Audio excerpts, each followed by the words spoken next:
Hello future doctors, मैं हूं अविनाश और एक इंपॉर्टेंट वीडियो लेके मैं आ चुका हूं। सबको पता है अब्रॉड में बांग्लादेश के एडमिशंस ओपन हो चुके हैं फॉर सेशन 23-24। काफी सारे स्टूडेंट्स बांग्लादेश जाने का सोच भी रहे हैं और काफी सारे स्टूडेंट अभी रिसर्च कर रहे हैं। अब ये वीडियो स्पेसिफिकली उन स्टूडेंट्स के लिए है जो रिसर्च करना चाहते हैं कि बांग्लादेश एज अ कंट्री मेरे लिए क्या ऑप्शन रहेगा। इस वीडियो में मैं कोई कॉलेज के बारे में डिस्कस नहीं करने वाला। अगर आपको कॉलेज का रिव्यू चाहिए, जानना चाहते हो क्या ये ऑप्शन सही है आपके लिए या नहीं है, तो यार उसके लिए हमारे एक्सपर्ट से बात करो। पिन कमेंट में आपको सारे डिटेल्स मिल जाएंगे, आप व्हाट्सएप पे हमें मैसेज करो। लेकिन इस वीडियो में मैं डिस्कस करने वाला हूं कि अगर हम बांग्लादेश जाते हैं तो हमारा कॉस्ट ऑफ लिविंग क्या होने वाला है। यार ये एक बहुत ही इंपॉर्टेंट वीडियो है स्पेशली पेरेंट्स के लिए। क्योंकि कॉस्ट ऑफ लिविंग आपकी मंथली बेसिस पे अकर होती है। यार फीस तो देखो आप वन टाइम पे करते हो, 2 बार में पे करते हो, ईयरली पे करते हो, एनुअली पे करते हो, सेमेस्टर वाइज पे करते हो, लेकिन कॉस्ट ऑफ लिविंग आप मंथली पे करते हो। तो आपको यह समझना पड़ेगा कि आपकी जो फीस है कॉलेज की, उसके बाद लिविंग एक्सपेंस कितना होने वाला है। लिविंग एक्सपेंस कितना होने वाला है, क्यों? क्योंकि एज पर एनएमसी गाइडलाइन आपको 4.5 इयर्स का मिनिमम एकेडमिक करना है, 4.5 का मिनिमम एकेडमिक करना है, प्लस 1 साल का इंटर्नशिप करना है। तो इसमें आपकी कॉस्टिंग कितनी होगी, ये 5.5 ऑलमोस्ट 6 साल की। तो वो हम डिस्कस करते हैं इस वीडियो में।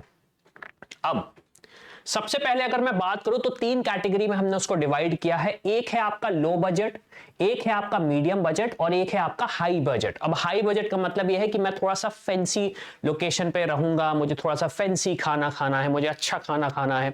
और ऑब्वियसली बात है मैक्सिमम कॉलेजेस की अगर मैं बात करूं बांग्लादेश में, तो वो कॉलेजेस हैं ढाका में, ढाका में है और ढाका के आसपास के एरिया में। तो ढाका एक्चुअली अगर मैं बात करूं तो वो दिल्ली है। जैसे इंडिया में दिल्ली है वैसा बांग्लादेश में ढाका है, मतलब कैपिटल है। तो वहां पे लोग भी ज्यादा हैं और ऑब्वियसली बात है अच्छी क्लास की सोसाइटी भी होगी और ऑब्वियसली बात है स्लम जैसे एरिया भी हो सकते हैं। तो अब हमें ये डिसाइड करना है कि हमें किस बजट पे रहना पड़ेगा। आपको लग रहा है कि ठीक है मैंने 12,000 बोला, मैंने 18,000 बोला, मैंने 28,000 बोला, लेकिन इसको ब्रेक कैसे करेंगे हम? इसको ब्रेक कैसे करेंगे? डिवीजन मैंने कुछ इस तरीके से किया है कि आपको अकोमोडेशन कितना पे करना पड़ेगा, फूड कितना पे करना पड़ेगा, ट्रांसपोर्टेशन और एक अदर एक्सपेंसेस जो यूजुअली हमें पे करने पड़ते हैं। तो अगर मैं लो बजट पे बात करूं कि ठीक है मुझे ज्यादा हाईफाई नहीं जाना है, मुझे ज्यादा हाईफाई नहीं जाना, तो मेरे पास क्या कॉस्टिंग आ रही है। तो देखो अकोमोडेशन की अगर बात करूं तो अगर आप शेयर्ड हॉस्टल में रहते हो या अपार्टमेंट में रहते हो तो आपको लगभग 3,750 से लेके 5,000 तक, 5,550-200 रुपीज तक देना पड़ेगा। फिर अगर फूड की बात करूं तो लगभग 2,000 से लेके 3,500, 3,700 रुपीज आपको पे करना पड़ेगा। अगेन ये एक जनरलाइज फिगर है, मैं ये नहीं बोल रहा हूं कि एग्जैक्टली यही रहने वाला है। अगर आपको डिटेल जानना है तो ऑब्वियसली बात है डिटेल के लिए हम अगले वीडियो में डिस्कस करेंगे। ट्रांसपोर्टेशन जो पब्लिक ट्रांसपोर्ट है वो आपको लगभग मंथली इतना पड़ेगा। ये पब्लिक ट्रांसपोर्ट कौन सा है? आपकी लोकेशन से कॉलेज, कॉलेज से वापस आपकी लोकेशन। ऐसा नहीं कि मैंने बोल दिया कि पूरा बांग्लादेश आप घूम लोगे इस लोकेशन, इस पे। फिर अदर एक्सपेंसेस जैसे कि फोन का, इंटरनेट का, एंटरटेनमेंट का, तो आपका लगभग 1,500 से 3,000 का खर्चा आ जाएगा।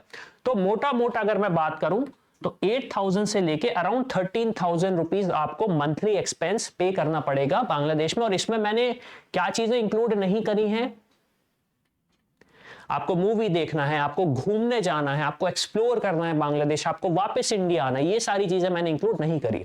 फिर हम बोलते हैं हम थोड़ा हाईयर एंड पे जाते हैं। ऑब्वियसली बात है पेरेंट्स अगर भेज रहे हैं अपने बच्चों को तो वो चाहते नहीं है कि बहुत ही खराब जगह में रहे, वो चाहते हैं कि थोड़ा सा अच्छा लिविंग स्टैंडर्ड हो ताकि उन्हें कोई प्रॉब्लम ना हो, ना उन्हें पानी भरना पड़े, ना उन्हें खाना बनाना पड़े, उनके पास अगर मेड हो। तो ये भी कुछ एक्सपेंसेस होते हैं जो कि हमने ऐड नहीं किए हैं।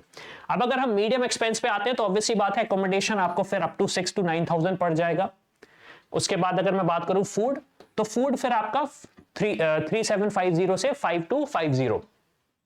ट्रांसपोर्टेशन, यार देखो अब ट्रांसपोर्टेशन तो ऑलमोस्ट सिमिलर रहने वाला है। पब्लिक ट्रांसपोर्ट की अगर मैं बात करूं तो उसके तो चेंजेस इतने ज्यादा ड्रास्टिकली नहीं होते। वो ऐसा नहीं बोलते कि आपको वीआईपी सीट में बैठना है या फिर जनरल सीट में बैठना है। अगर मैं पब्लिक ट्रांसपोर्ट की बात करूं तो ये ऑलमोस्ट सिमिलर रहेगा। थोड़ा सा डिफरेंस आ सकता है कि आप एक प्राइवेट कैब कर लो। ओके फिर हमारे पास अदर एक्सपेंसेस, अगेन अगर आपको ज्यादा खर्चा करना है तो आप अराउंड 3,000 से 4,500 कर सकते हो। यार ये एक ऐसा एक्सपेंस है जिसको आप कंट्रोल कर सकते हो। तो अगेन अगर पापा के पापा को खुशी हो रही है, हंसी आ रही है कि मैंने उनके दिल की बात बोली। तो ऑब्वियसली बात है यार, ये ऐसे एक्सपेंस है जिसको आप कंट्रोल कर सकते हो। और कहीं कहीं तो इंटरनेट और भी वो है, क्या बोलते हैं, अफोर्डेबल बांग्लादेश में।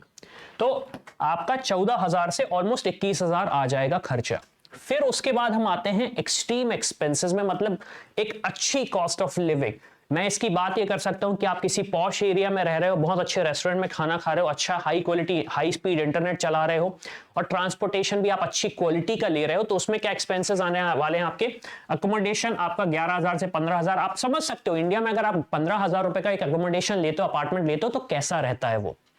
फिर उसके बाद फूड की अगर बात करें तो देखो, फूड अगेन ये वेरी करता है, जैसे इंडिया में वेरी करता है वैसे बांग्लादेश में भी वेरी करेगा, क्योंकि हम एक तरीके से एक ही ट्रॉपिकल कंट्री हैं। बांग्लादेश भी इस इंडियन सबकॉन्टिनेंट का ऑलमोस्ट हिस्सा है, पार्ट जैसा ही है। फिर अगर ट्रांसपोर्टेशन की बात करें, ऑलमोस्ट सिमिलर रहने वाला है, थोड़ा सा ड्रास्टिक डिफरेंस आएगा। मेजर डिफरेंस आपका आएगा अदर एक्सपेंसेस में, जो आप एक्स्ट्रा खर्चा करना चाहते हो। फिर फाइनल अगर मैं बात करूं तो 23,000 से लेके ऑलमोस्ट 33,000 रुपीज आपको पे करना पड़ेगा। तो जैसे कि मैंने डिस्कस किया था, जो कॉस्ट ऑफ लिविंग है वो आपकी वेरी करेगी, आप किस तरीके से रहना चाहते हो। लो बजट में थोड़ा सा इशू ये आएगा पेरेंट्स को कि जो अकोमोडेशन है उसमें हो सकता है स्टूडेंट्स को थोड़ी बहुत परेशानी हो। अब मैं ये चीज बोल नहीं रहा हूं क्योंकि ये वेरी करेगी हर लोकेशन टू लोकेशन।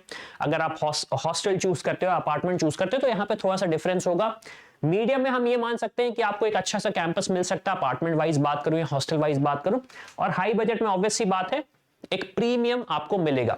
लेकिन क्या इसका मतलब यह है कि ये सफिशिएंट है? नहीं, इससे हाई भी है और इससे लो भी है। एंड ऑब्वियस सी बात है, इससे लो मैं इसलिए नहीं गया क्योंकि अगर आप हमारे चैनल पे आ रहे हो तो आपको एटलीस्ट आइडिया तो हो कि आपको मंथली ऑलमोस्ट कितना एक्सपेंस पे करना पड़ रहा है जिसमें आप अच्छे से रह सको। और बांग्लादेश ऑब्वियसली बात एक डिफरेंट कंट्री है, इट्स नॉट इंडिया। तो आप समझ सकते हो कि क्या क्या चीजें हो जाती हैं। तो अगेन इस वीडियो में हमने क्या डिस्कस किया? Cost of living in Bangladesh. ये वीडियो में बिल्कुल भी हमने डिस्कस नहीं किया है कि कौन सा अच्छा कॉलेज है, कौन सा खराब कॉलेज है। यार उसके लिए अगर आपको समझ में नहीं आ रहा है, आपको पता नहीं चल रहा है कि आपने जो ऑप्शन चूज किया वो सही है या नहीं, तो यार हमारे एक्सपर्ट से बात करो। मुझसे डिस्कस करना चाहते हो तो अगेन जो डिस्क्रिप्शन, जो डिटेल्स आपको कमेंट बॉक्स में दिए गए हैं उसमें आप अपने डिटेल्स फिल करो और हम आपसे बात करेंगे। उसके बाद हम सारे कॉलेजेस का भी एक डिटेल रिव्यू लाने वाले हैं, तो इसके हमारे चैनल को सब्सक्राइब करो। कोई भी क्वेश्चन होता है तो कमेंट डालो या फिर हमारी टीम को रीच आउट करो। तो इसी के साथ मैं हूं अविनाश, मेरा काम है रास्ता दिखाना, उस पर चलना आपका काम है। I hope you like this video. For more such videos, keep watching our channel and do not forget to like, share and subscribe.